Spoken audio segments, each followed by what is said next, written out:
Welcome to your Watershed Ecology Day / Stream Study Adventure, or as we like to say, Extreme Day.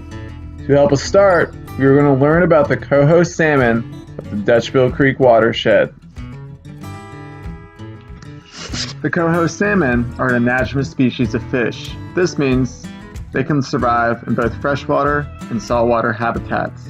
However, coho salmon start their life off in freshwater, developing from eggs to alevins to small fries and eventually to smolts.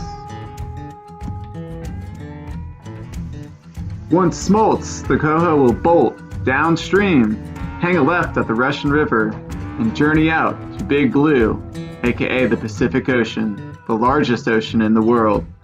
Why do the salmon go out to the ocean?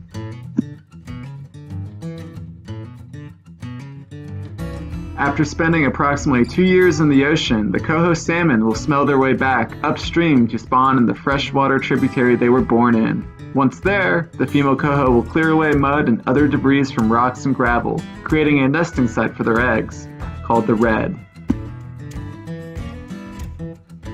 After female coho lay their eggs, they are then fertilized with milk from the male coho salmon. Each female will lay anywhere between 1,000 to 3,000 eggs during the spawning phase. For every 1,000 eggs laid, how many do you think will survive to adulthood? The effort to travel back upstream and spawn requires all of the coho salmon's energy. The coho salmon will die after spawning and thus enter the hall of decomposition. In what ways do you think the salmon help feed the forest? In California, coho salmon populations have been declining since the mid-20th century. Historically found in 582 streams, the coho can only be found in about half of these streams today. In the Russian River watershed, which includes Dutchbill Creek, the coho salmon are considered endangered.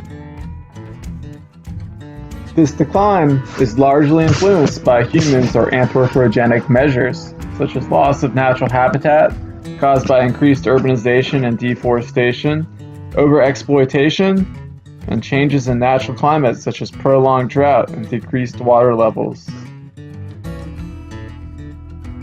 Although coho salmon populations have dwindled, this doesn't always have to be the case, or it doesn't have to be the case for the future. There are many different ways in which humans can provide support to better ensure the survival of the coho salmon. With the collaborative efforts of many different community organizations, the Russian River Captive Coho Salmon Broodstock Program has introduced over 100,000 hatchery coho salmon to Dutchbill Creek since 2006, with an additional 6,000 to be released in the spring of 2017. Using this beautiful, mesmerizing nature scenery as a background, that's right, you guessed it.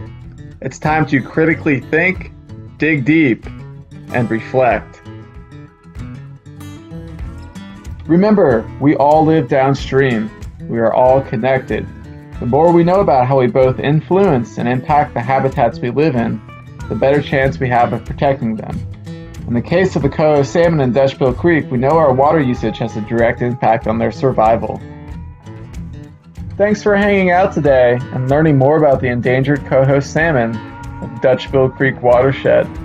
As you adventure around, interact, and learn more about this watershed, think about this quote, and be the change you wish to see in the world. I'm a wild salmon, just like you, I want to be free. Just like you, I'm on a journey. I'm a wild salmon, so jump on in and follow me. Yo, jump on in and follow me.